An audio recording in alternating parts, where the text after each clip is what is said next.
brought to you by Nova शुद्ध घी।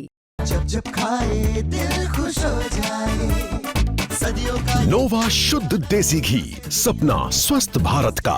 I love घी घी घी घी घी। बिहार में विधानसभा चुनाव है और चुनाव के तारीखों के बीच में एक जो सर्वे है, जो जितने भी सर्वे आए हैं अब तक 4-5 सर्वे को समझेंगे कि आखिर बिहार की स्थिति में कौन आगे है और कौन पीछे है।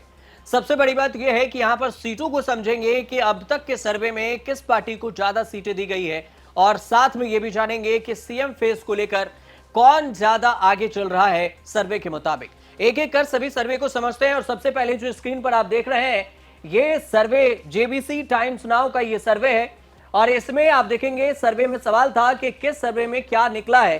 तो इसमें जेबीसी टाइम्स नाउ के सर्वे में लोकपोल की तरफ से ये कहा गया कि एनडीए को 105 से 114 सीटें मिल सकती है, महागठबंधन को 118 से 126 सीटें।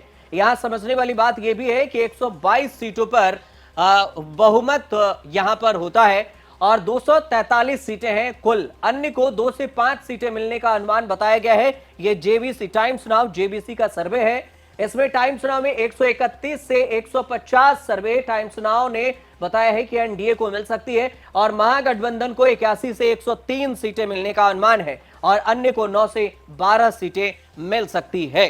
ये कहा गया है जो टाइम्स नाउ जेबीसी के सर्वे में। और लोकपोल के सर्वे को अगर देखा जाए तो एस इंडिया के सर्वे को अगर देखें तो इसमें आया एस इंडिया का जो हालिया सर्वे है उसमें बताया गया है कि एनडीए 47 सीटों पर आगे है और 19 सीटों पर यहां पर पीछे है।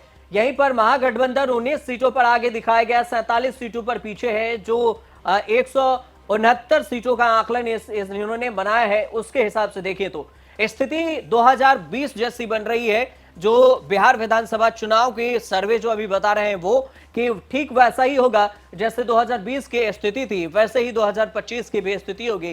कुछ ज्यादा बदलाव होने वाला नहीं नजर आ रहा है। अब लोकपोल के सर्वे को अगर देखेंगे तो लोकपोल ने यह बताया है कि एनडीए को 105 से 114 सीटें जा सकती है, महागठबंधन को 118 से 126 सीटें, अन्य के खाते में 2 से 5 सीटें जाने का अनुमान लोकपोल सर्वे कह रहा है। ये मेगा सर्वे है लोकपोल का। कुल सीटें 243 है, बहुमत का आंकड़ा 122 है। इस हिसाब से अगर देखेंगे आप तो महागठबंधन बहुमत के आंकड़े को आसानी से छू रही है और यहीं एनडीए 105 से 114 है, बहुमत के आंकड़े से काफी पीछे है। लोकपोल के सटीक अनुमान इसलिए भी हैं क्योंकि अब आप 2023 के कर्नाटक विधानसभा चुनाव को अगर देखेंगे तो इसमें लोकपोल ने सटीक आंकड़े निकाले थे और इस वजह से इस बार का जो आंकड़ा है लोकपोल, इस पर ज्यादा भरोसा लोग कर रहे हैं कि लोकपोल के आंकड़े सही हो सकते हैं, महागठबंधन सत्ता में वापसी कर सकती है। लेकिन ये सिर्फ सर्वे है, फाइनल रिजल्ट चुनाव के बाद ही आएंगे। लोकपोल के जो सर्वे में जो सीट का प्रोजेक्शन था इसके बाद यहां पर वोट परसेंटेज को लेकर भी निकाला गया है कि किसको कितने फीसदी वोट मिल सकते हैं।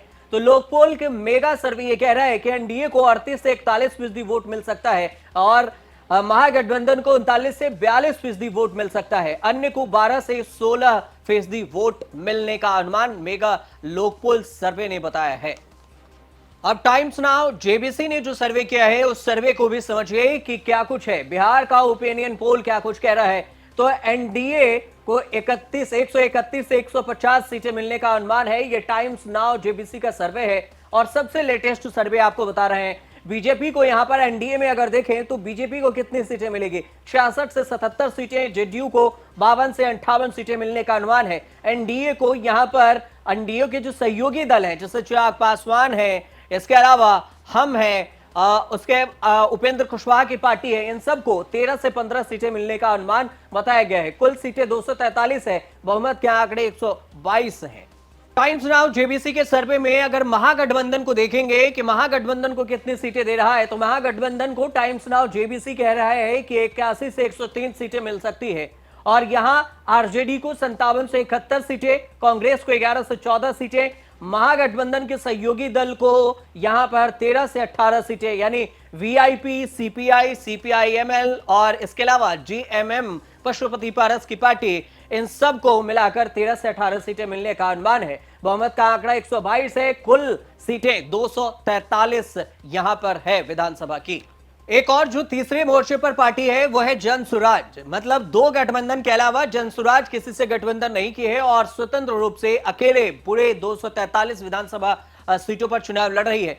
तो इसको लेकर टाइम्स नाउ जेबीसी के सर्वे में, ओपिनियन पोल में यह बताया गया कि जन सुराज पार्टी को 4 से 6 सीटें मिल सकती है और AIMIM जो BSP है और अन्य को 5 से 6 सीटें मिलने का अनुमान बताया गया है। यह टाइम्स नाउ जेबीसी के सर्वे के मुताबिक हम आपको बता रहे हैं। अब एस इंडिया ने एक सर्वे किया और इसमें यह पता किया कि क्षेत्र वाइज किसे कितनी सीटें मिल सकती है। 4 भागों में बिहार के क्षेत्रों को बांटा गया है और इसमें एक एक क्षेत्र को अगर समझे तो इसमें पूर्णिया की तरफ से एस इंडिया का सर्वे है। पूर्णिया में 24 विधानसभा सीटों को लेकर एस इंडिया ये कह रहा है कि यहाँ मुस्लिमों की आबादी 46% है, अनुसूचित जाति 14% है। और यहाँ स्थिति कैसी है तो 2025 में कोई बदलाव नहीं है, लेकिन 2020 में क्या था, 12 सीटें एनडीए को पूर्णिया वाला क्षेत्र से मिला था, 36% वोट शेयर, और महागठबंधन को 7 सीटें मिली थी और 36% वोट शेयर मिला था। अन्य के खाते में 5 सीटें,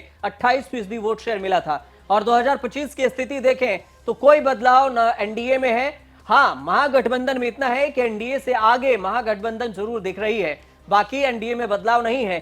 5 जो अन्य की बात करें तो इसमें जन सुराज का प्रभाव इन क्षेत्रों में कम है। पूर्णिया वाला जो 24 विधानसभा की सीटें आती हैं इसके बेल्ट में, उसको लेकर यह बताया गया है। अब ऐसे इंडिया ने मगध वाला जो क्षेत्र है उसको लेकर भी जानकारी दी है, जिसमें 26 सीट आती है। मगध के अंदर देखें तो ऐसे इंडिया ये कह रहा है कि अगर इन 26 सीटों को देखेंगे तो यहां आबादी के हिसाब से 10% मुस्लिम वोटर्स हैं और यहां पर 31% अनुसूचित जाति के आबादी है और वोटर्स में मान सकते हैं। 2020 की स्थिति में एनडीए को इस पूरे क्षेत्र से 6 सीटें मिली थी, 32% वोट शेयर। 2025 में क्या स्थिति है तो एनडीए आगे है और महागठबंधन 2025 में पीछे है। 2020 में महागठबंधन को 20 सीटें मिली थी, 41% वोट शेयर रहा था। अन्य को कोई सीट नहीं मिली थी, लेकिन 27% वोट शेयर जरूर रहा था। और यहां पर जनसुराज का प्रभाव यहां भी कम है मगध वाला बेल्ट में। अब एस इंडिया की जो भोजपुर वाला क्षेत्र है उसके सर्वे को समझते हैं तो इस सर्वे में यह पता चला कि भोजपुर में 22 सीटें आती है और इसमें मुस्लिमों की आबादी 9%, अनुसूचित जाति है 22%। 2020 की स्थिति देखें तो एनडीए को 2 सीटें, 28% वोट शेयर। यहां पर 25 में स्थिति देखें तो एनडीए आगे है और महागठबंधन भोजपुर में पीछे है। 19 सीटें महागठबंधन को मिली थी 2020 में और 40% वोट शेयर मिला था और अन्य के खाते में 1 सीटें गई थी भोजपुर बेल्ट से और यहां 32% वोट शेयर रहा था। जनसुराज यहां पर मजबूत स्थिति में है, भोजपुर वाला बेल्ट है वहां। अब यह भी होगा कि मजबूत तो है, लेकिन कितनी बढ़त होगी ये आने वाले वक्त में पता चलेगा। अब अगर भागलपुर के बेल्ट को देखा जाए तो एस इंडिया ये कह रहा है कि भागलपुर के क्षेत्र में 12 सीटें हैं और इसमें मुस्लिमों की आबादी 45.5%, अनुसूचित जाति यहां पर 14% है। 2020-2025 की तुलना देखेंगे तो 2020 में भोजपुर बेल्ट में 9 सीटें एनडीए को मिले थे और यहां 44% वोट शेयर रहा था। 2025 में एनडीए पीछे है और महागठबंधन यहां पर आगे है। तो महागठबंधन को 2020 में 3 सीटें मिली थी, 38% वोट शेयर रहा था। यहां अन्य को देखें तो 18% वोट शेयर था, एक भी सीट नहीं ला पाई थी भोजपुर बेल्ट में अन्य। इसके अलावा जनसुराज उम्मीदवारों पर निर्भर होगा कि भोजपुर बेल्ट में किस तरह के उम्मीदवार जनसुराज उतारती है और उस हिसाब से इनका परफॉर्मेंस देखा जाएगा, फिर आगे पीछे का मुआयना लगाया जाएगा। यह एस इंडिया के सर्वे में बताया गया है। अब बात करते हैं सारण सीट को लेकर। तो सारण में बताया गया कि 24 सीटें आती है और इसमें एस इंडिया के सर्वे में बताया जा रहा है कि मुस्लिमों की जो आबादी है उसमें 15% है, अनुसूचित जाति है 15%। 2020 में कैसे स्थिति थी तो 9 सीटें एनडीए के खाते में सारण वाला बेल्ट से गया था, 36% यहां पर वोट शेयर रहा था। 25 में कोई बदलाव नहीं है। महागठबंधन को 15 सीटें 2020 में मिली थी, 39% वोट शेयर रहा था और इस बार कोई बदलाव नहीं है सारण वाला बेल्ट में। इसके अलावा अन्य के खाते में कोई भी सीटें सारण बेल्ट से नहीं गई थी और इस बार भी जनसुराज की यहां पर अन्य में देखें तो अच्छी खासी पकड़ है सारण बेल्ट में। तो सारण में अगर जनसुराज की पकड़ है तो 24 सीटों वाला ये सारण बेल्ट आता है।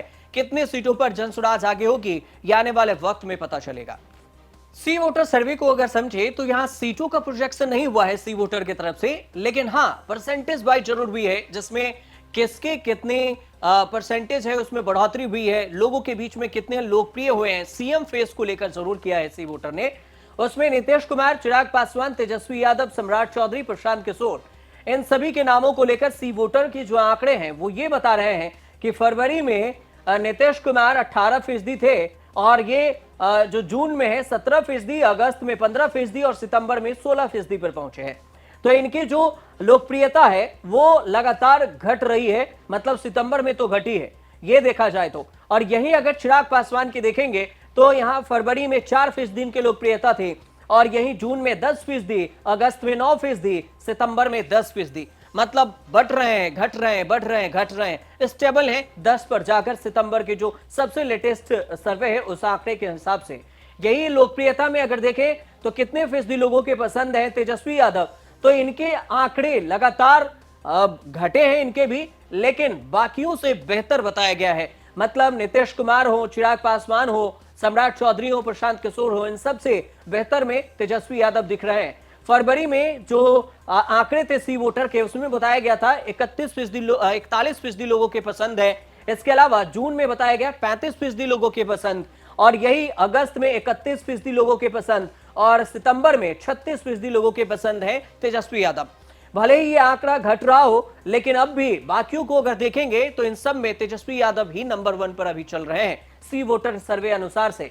सम्राट चौधरी को देखें तो यहां फरवरी में 8% थे, यहीं पर जून में 10% होते हैं, अगस्त में 10% होते हैं और सितंबर आते आते 7% पर आकर अटक जाते हैं। मतलब लोकप्रियता बीच में इनकी बढ़ी थी लेकिन अब फिर से ये स्टेबल नीचे की तरफ जा रहे हैं। प्रशांत किशोर की बात करें तो ये फरवरी में 15% थे, जून में 16% और यही अगस्त में 22% आए और सितंबर में 23%। यहां प्रशांत किशोर में भी देखें तो इनके जो इमेज है, लोगों के बीच में लोकप्रियता है वो बढ़ी है। अब मतलब ये घटे नहीं है, फरवरी से देखेंगे तो सितंबर तक में इनकी लोकप्रियता बढ़ी है। 23% लोगों की पसंद बने हैं प्रशांत किशोर सीधे तौर से अगर देखा जाए तो, लेकिन नंबर 1 पर तेजस्वी यादव ही हैं। अब अगर सीएम फेस को लेकर देखें, नीतीश कुमार के कामों को लेकर देखा जाए कि इनके बारे में राय क्या बन रही है लोगों के बीच में, तो यहां पर सी वोटर के जो आंकड़े हैं वो ये कह रहे हैं कि सीएम नीतीश के बारे में अपनी राय में सितंबर में जो 61% लोग कह रहे हैं कि संतुष्ट हैं और 38% लोग कह रहे हैं कि इनके कामों से हम संतुष्ट नहीं हैं। यही चीज जून में 60% लोग कह रहे हैं कि हम संतुष्ट हैं और 39% लोग कह रहे हैं कि हम संतुष्ट नहीं हैं और संतुष्ट हैं। फरवरी में 58% लोगों के ये काम से संतुष्ट थे और यही जो असंतुष्ट में 39% थे। सितंबर में जो संतुष्ट वाला आंकड़ा है वो नीतीश कुमार को लेकर बढ़ा है। तो इसका मतलब ये भी है कि धीरे धीरे नीतीश कुमार अपने कामों को लेकर लोगों के बीच में स्टेबल हैं, लोग पसंद कर रहे हैं उनके कामों को और उनके काम करने के स्टाइल को। अब देखना ये होगा कि बिहार में विधानसभा चुनाव है और इसमें चुनाव के बीच जब परिणाम आएगा तो पता चलेगा कि एनडीए बाजी मारती है या फिर महागठबंधन या फिर दोनों में से किसी को बहुमत ना आए, ऐसा भी हो सकता है और प्रशांत किशोर ज्यादा सीट ले आ पाते हैं। फिलहाल ये जो सर्वे थे, तमाम सर्वे जो सबसे लेटेस्ट सर्वे था उसका आंकड़ा हमने आपको बताया है। आपको सही लगे तो हमारे चैनल से जुड़िए, सब्सक्राइब कीजिए, शेयर कीजिए, कमेंट कीजिए और देखते रहिए न्यूज़ तक।